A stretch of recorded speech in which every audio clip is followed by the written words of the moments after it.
Hello there, and welcome back to our Orlando time-lapse series. As you may have noticed, a lot of time has passed.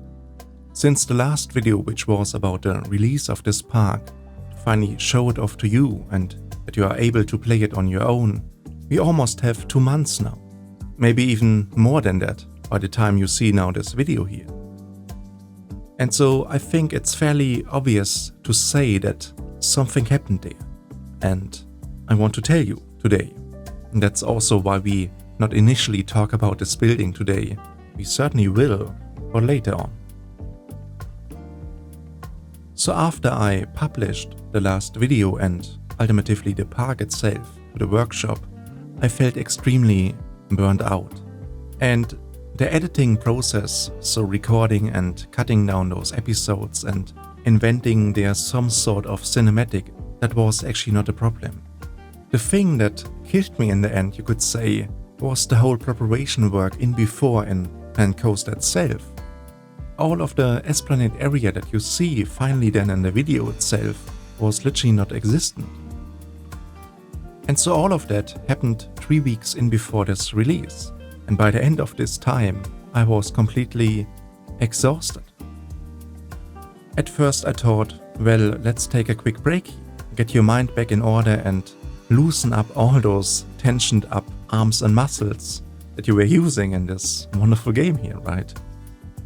And in a way, ironically and accidentally, it kinda made sense then, because you could see now this video and this release as the end of season 2 of our park series.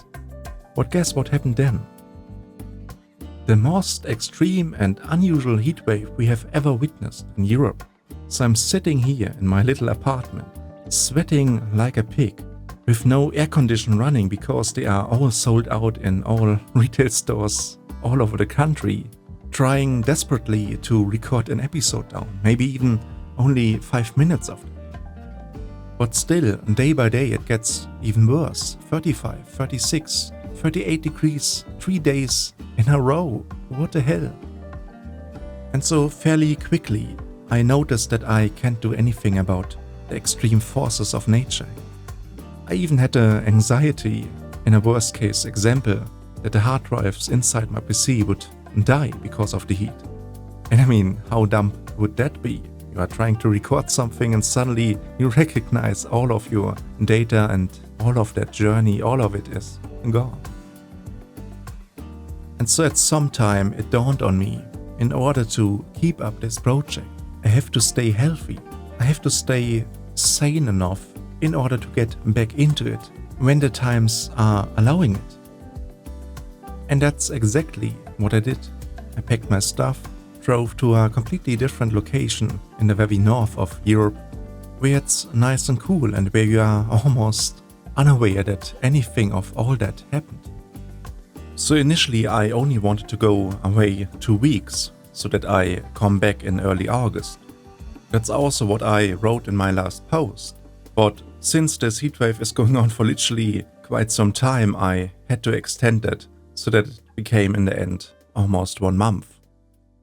And so in that whole lengthy time I wanted to relax and not think too much about Planco. I even intentionally avoided any videos from content creators surrounding this game. I totally wanted to free my mind of all of that, just to get back then with a fresh mindset and completely start new. But apparently, what I've noticed is that it's almost impossible to not think about all of that. Since over 1 year, it's constantly there and every day I wake up, I can't avoid it.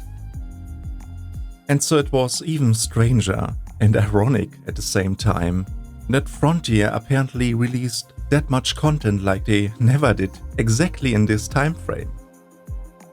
And so when I came back a couple of days ago, I couldn't believe that they released a new update in DSC that early, directly after the last update in DSC, which was end of June, where I released shortly before my last video. And so because of all my off time that I had, I did not have any chance to really react and comment on all the new stuff that we are having now in this game. So for today's episode, I think it makes sense that we make this now our primary goal in talking about all the new stuff. But before I dive deep into the details here, I would like to quickly address our building today. So when you have watched the last video or played the park for yourself, then you could already see that those buildings are in place, so this one and the corner building. And the reason for that was simply to have now the full first half of this main street in place, otherwise it would be kinda strange why those two buildings are lacking there. And so we have here quite a beautiful example again, how you can use brickwork on another building in giving it a really unique touch and design. Apart from the arc motif that you later see on the bottom half of this building, the brickwork was the most difficult thing to achieve here. Later on, when you see this building in full action, all eyes will go to this distinct brickwork pattern. When I think back in our series to other buildings that we have built, such as the fire station or the Emporium building, we could see that you can use brickwork in a very flexible manner. It's one of those building materials that not only serve quite a unique static function, while at the same time being very decorative at a brick-by-brick basis. Now I'm aware that the actual true static element in this park is maybe not completely there, and where you can much more say it's way more decorative than the true building framework that holds this building in place. But because it's brickwork, and because brickwork has a very deep usage in the whole history of humankind, every time it gets applied, you have a connection to all of that history, I think. At least I have. Especially during the Victorian period, even the whole century, from the 18th century to the 19th, even up to the 20th century, where suddenly you have electric light, the invention of machines and locomotives, where the world gets faster, and where you also have buildings appear not only purely with brickwork, but especially in combination with steel. The first skyscrapers are made out of that. And so especially in the cultural heritage of the United States, this building material has a special place, and who knows, maybe this could be one of the reasons why we see so many Main Street buildings having this building material, at least visually. And we can hear that beautifully in the quote of the creator of this wonderful place himself. Disneyland is dedicated to the ideals, the dreams, and the hard facts that have created America. There you have it. After all, that's the reason why we have here Main Street in the first place.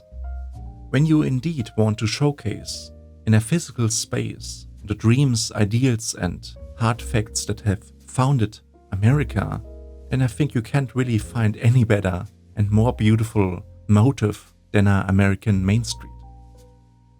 When you read a little bit about Disney, where he initially got the idea for a Main Street, it is publicly known that he had this idea from his hometown, Marceline in Missouri.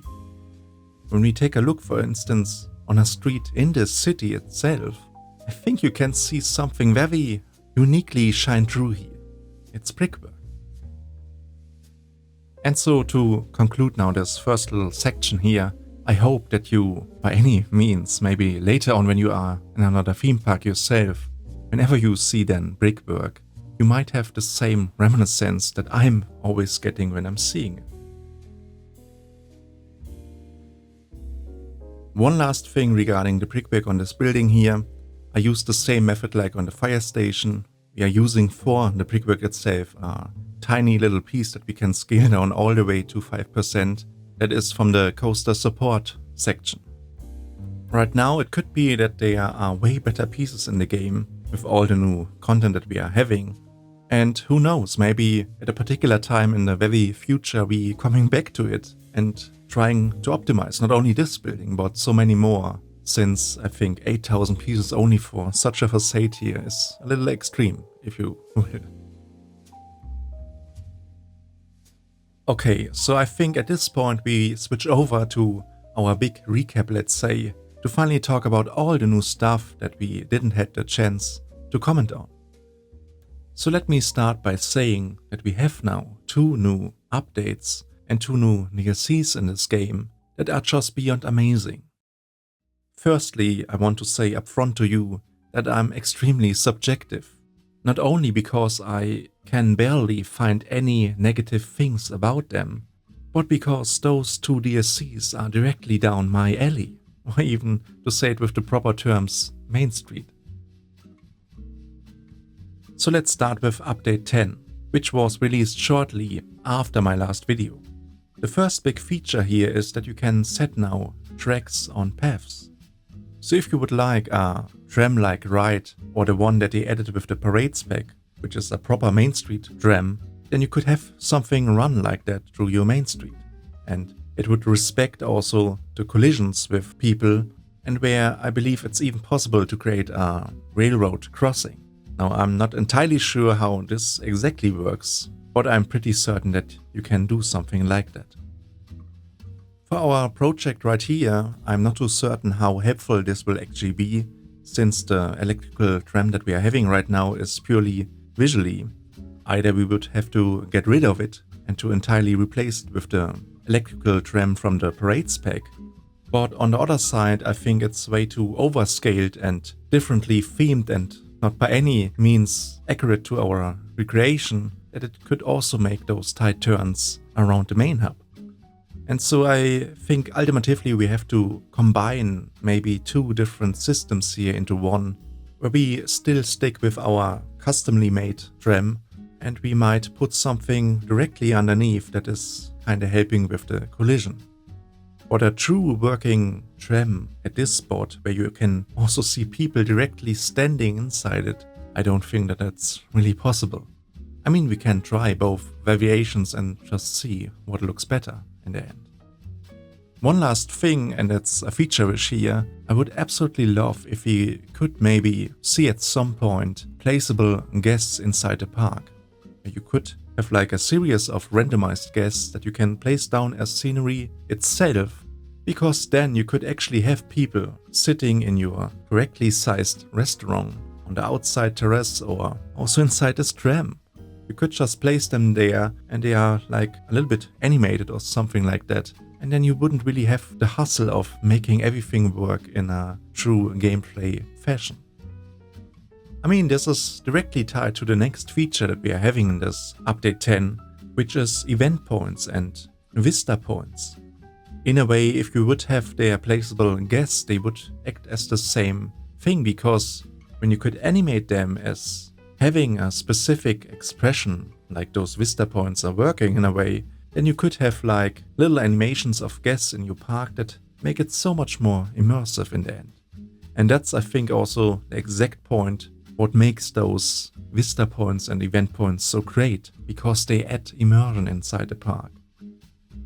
I mean, let's be honest, what is all the work worth when building a theme park, or when you are designing something completely out of your mind, when people are just stubbornly walking down a street without even looking to a particular building or weenie or special site that evokes emotion in them? And that's, I think, where Frontier did this brilliantly, because expressions and a direction to look to is exactly what we have in theme parks. And so I can't agree here more with them that we not only have Vista points like we did back then in Planet Coaster 1, but we also get event points. And they are, I think, the next best upgrade of Vista points, because you can even animate now things that activate when people are in the direct surrounding of it. Now, what I've been testing right now in the game was, when you are placing down event points, you need people to get active, to actually go there, and then something happens, right?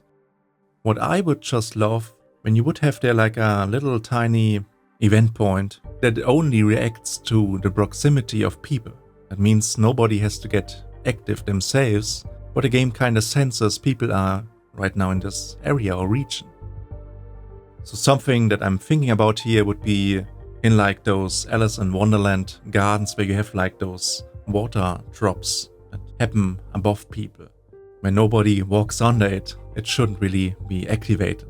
But also other things like Haunted Mansion, where you have this stretched room in the very beginning, could only work when you have people standing inside it.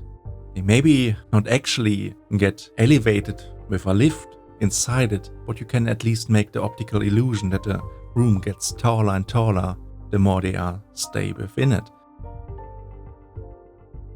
So I think Vista points and event points are a beautiful addition to the game right now, because they make the park so much more livelier and also exciting. I mean, when you only have people roaming around, surely going to restaurants, to shops, and even rides, but other than that they don't really do anything.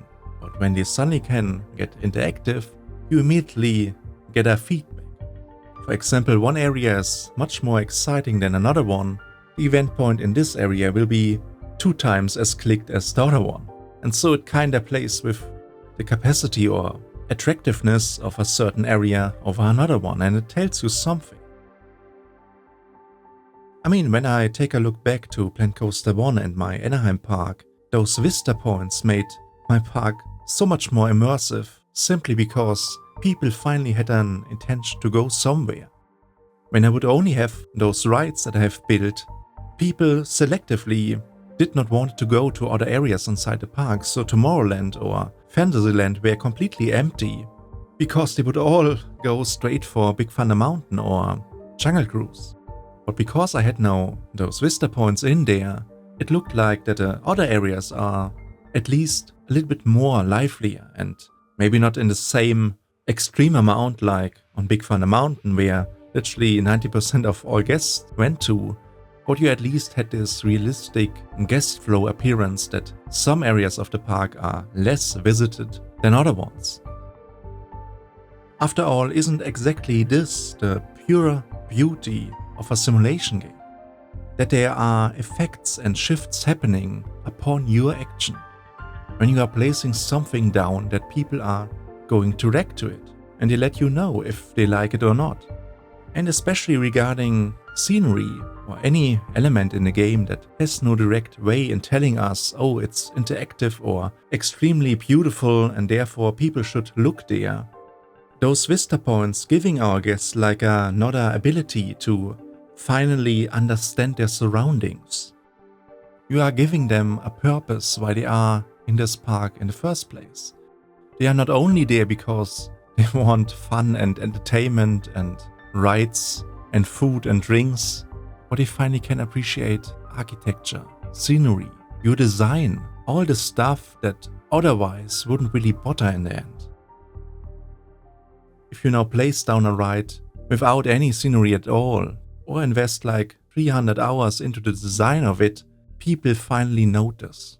And it's not only displayed at the bottom left with like a little scenery rating star that makes them feel better or what, but you finally have a tool in the game where you can dictate where that visual immersion is taking place. Now, when I'm saying that people feel like that or that they have the visual immersion in the game, they, of course not, they are only robots. How should they know how a human feels like, right? What I'm talking about here is surely the visual immersion that we have as the creator of this park. What effect it has on us when we see all the stuff that we have put into this park here. That's the thing. Otherwise, why should I bother? I'm only doing this for myself. And in theory, you could build all of this in a 3D application. But wouldn't you agree that that would be just lifeless and a little bit too sterile? That's exactly where Planco 2 shines like, not wanna say diamond, but where it bridges this gap beautifully. Where it's on the one side, of course, a simulation game that has a certain degree of realism attached to it. But it also has this complete other different side that is playful, lively, where not everything is taken too seriously. And both of those worlds are getting combined here in this one planet. That's the wonderful thing. You don't have to build now something completely super realistic or something completely foolishly fictional. You can, but you don't have to. You can mix and match all of those facets of this game to your liking, to your creation. And this is what makes this game extremely strong. Not only in the games industry out there. What I would even say in our today's world, to make it even slightly political here. Now, don't ask me how I came to this subject now, and we didn't even talk about the new DLCs yet. The one thing that I can just pinpoint here is that all of those features are through the bank amazing, and they make this game a much rounder experience. So in this update 10, I think there were a lot of bug fixes and more smaller additions, but overall I think those are the big features.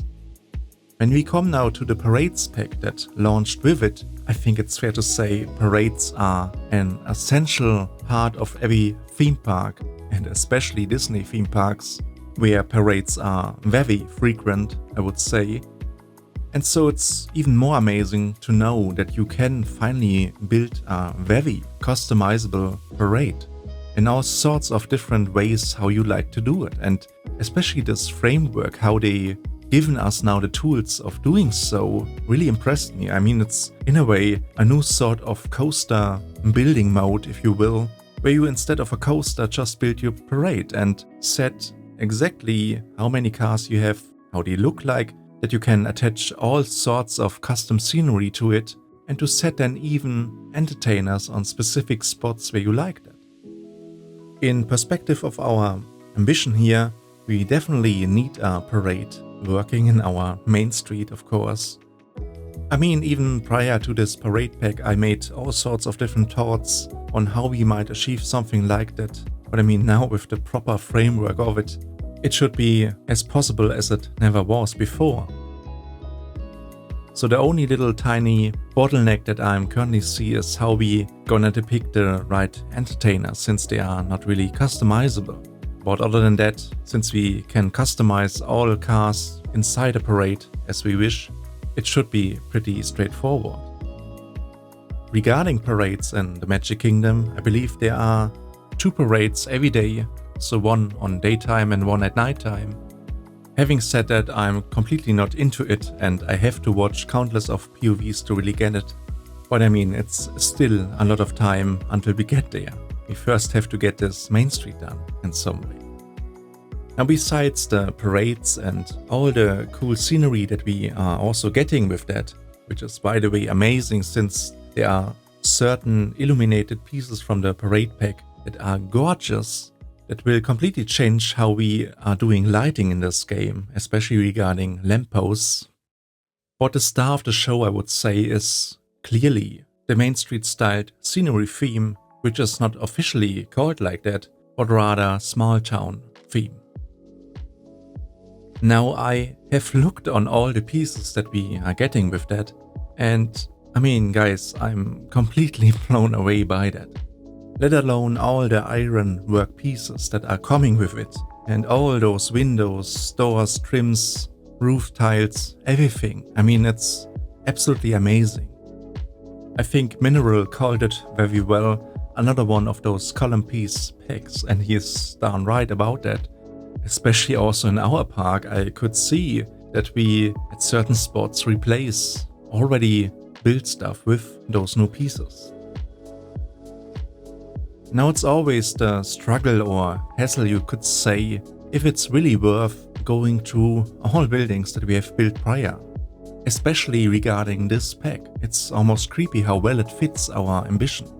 And so surely it's pretty obvious that we might have to go through it sometime. But I will emphasize the word time here, since right now I don't feel like that it's really worth it.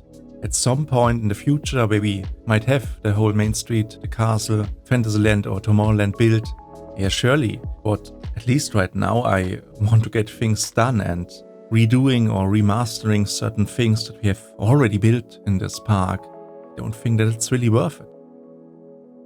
What I will say, however, is that there are certain pieces in this pack that are extremely fitting. They literally look like the same thing that I have built with art shapes, and the one example where I noticed this extremely was on this side of the Main Street, the second blue building on the left of the corner building. It's this entire roof section that you have, it's literally the same, and The thing is just that either the scale or the proportion is off. I can't really use that instead because it would collide with so many other elements on this building. And that's sadly the harsh truth here, that as much as I would love to use those new elements, they are either not in the right proportion, or they are too complex in their detailing, or there's something odd about them where I can't really use them. It would kinda be a downgrade rather than an upgrade, you know? However, this doesn't really mean that I can't use those pieces, especially on all the next buildings that are going to come, right? So you can be darn sure that I'm going to implement them when we are a little bit further in the main street, I would say. What this brings me also to a different topic here, where I'm not completely 100% sure on, or I don't really have a solution. Maybe you have, and please let me know in the comments.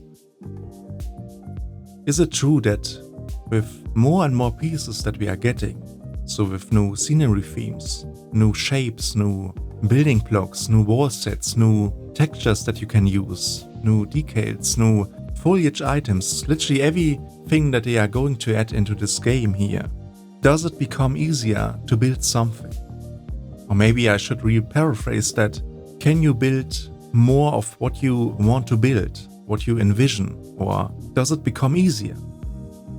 And in my particular case, I don't really have a true answer to that. I would say yes and no.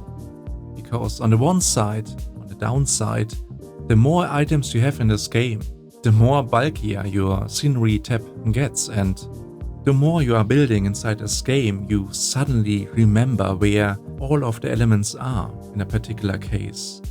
Or you maybe even make your own favorites list, but with more and more items, this favorites list gets also bigger, and so you have to remember where exactly all those elements are. For instance, in Planco 1, I can still remember, because they at a particular time didn't add any new pieces to the game, that they were always at the exact same position inside this tab. And so over time you are kinda remembering those positions, and this keeps up your efficiency when building.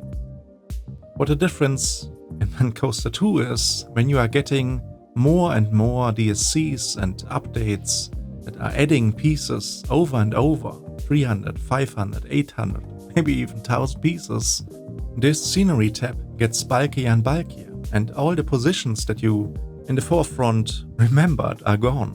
So they are completely in a different order. And when you want to build something, like I do here, where you have to build something in a pretty controlled environment, you have to rely on those positions oftentimes. You can of course place certain elements that you are using literally on an everyday basis in the park itself, but you always have to kinda pull them out of your sleeve. I'm not saying that I dislike that they are adding new pieces into the game. I would never say something like that, because I absolutely adore all those new pieces, especially in the next DLC. What I think we could all agree on this one sentence maybe: the more pieces we are getting, the more difficult it gets to keep it ordinary or in a quick and easy access way. And therefore I would only recommend that we might see at some point a sorting mechanism in this game, where it's not only purely done with filters, or where you have like little categories, but instead you make your own customizable folders, which should be at least way more efficient, since we are all doing it on our PC. And I would have like customizable folders, such as roofs and trims and, I don't know, little tiny pieces, then I could instantly get to the pieces that I want, and they are always in the very order as I put them in. That's, I think, one of the things that distract me the most when I'm building. And there is something I can't find, then I feel really ineffective. And again, this might not be a super big problem for the average player that is just building away, but when you have to find this one exact piece when you are doing recreations or just a very detailed park, then you don't want to dangle around, right? You just want to keep on building. So as I'm seeing where we are in the video right now, today it's not a super lengthy video, I know, but Right now my primary goal is just getting this video out as fast as possible. Therefore I also don't present any cinematic or real time, because all of this you have already seen in the last video about the park release. And so I think for the sole goal of getting things out, I think it's reasonable that we skipping that for the next couple of episodes, just to get ongoing with the series again. And to add to that, I think also I will talk about the silver screen pack and a new update in the next episode, because looking at the time code, we are almost done here. I would rather use this last little portion of this video for something completely different. As I said in the introduction, when I was away, I tried to not think too much about this game here and our project. But I couldn't help myself to think also about its continuation and how I can keep making it in an effective, entertaining and, let's say, rewarding to watch way. I have to admit that when you are presenting a park in a time-lapsed fashion, where you see everything from the very first building until the very last one, it takes an humongous amount of time to display here. And to even comment on top of that, I can't avoid saying it's quite a tedious process. I mean, I love what I'm doing, but at the same time I'm seeing, of course, if we would continue what we are doing here with the same patient rhythm as we are doing it, it will take literally ages until we are finished here. We are almost in our second year of this park, and we are, at least in this time lapse, not more far ahead than only this first half of this main street plus a little bit of the esplanade. I mean, I trap myself oftentimes when I'm seeing the work of other creators surrounding this game, that there is a lot more flow, I would say, or just more things happen because they don't have this strict format in place. Most of them are showing their stuff in a way where it's not mandatory to see every episode in before. When you are tuning in, you are getting immediately refreshed on what is new, and it's mostly this real-time footage where you see every time an update. But right here it's way more detailed into the actual building process of the building itself, right? And so I don't want to rate both formats here, but I feel like, and I really thought about that countless of times in my little vacation I did, is it that entertaining to watch? Is it worth it? Since we are having now this tradition in place that we for 45 episodes on end show everything. And I mean, when we suddenly cancel that and skip ahead, we might lose this quality.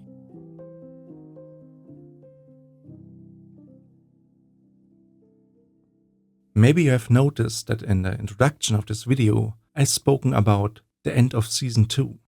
With that, I meant the park release video, including the actual process that you are seeing there. And this of course includes also those two last buildings that we are currently building on. After that, and I will choose my words wisely here, there will be something coming that is completely new and hopefully unexpected. I will not say any more than that, because we all need a little bit excitement, don't we? And so with those last little words, we are slowly coming to the end of this video today. You can see that our lovely brick building is coming to life, and while we are putting down some of the last elements right here, I would like to say one more time thank you. Thank you not only for watching and for commenting and just being there, but thank you especially for understanding that things not always go as they were planned. But when there was something that I learned during this particular time, then it would be this: that life goes on, always. You just have to try the next day. So with having said that, I hope you enjoyed it today, as always. If you did, subscribe, like or comment, consider becoming a member to support my work, read my typewritten documentary on Patreon, join our Discord server, watch my other videos about Anaheim or Orlando, and thank you for watching. See you in the next one. Bye.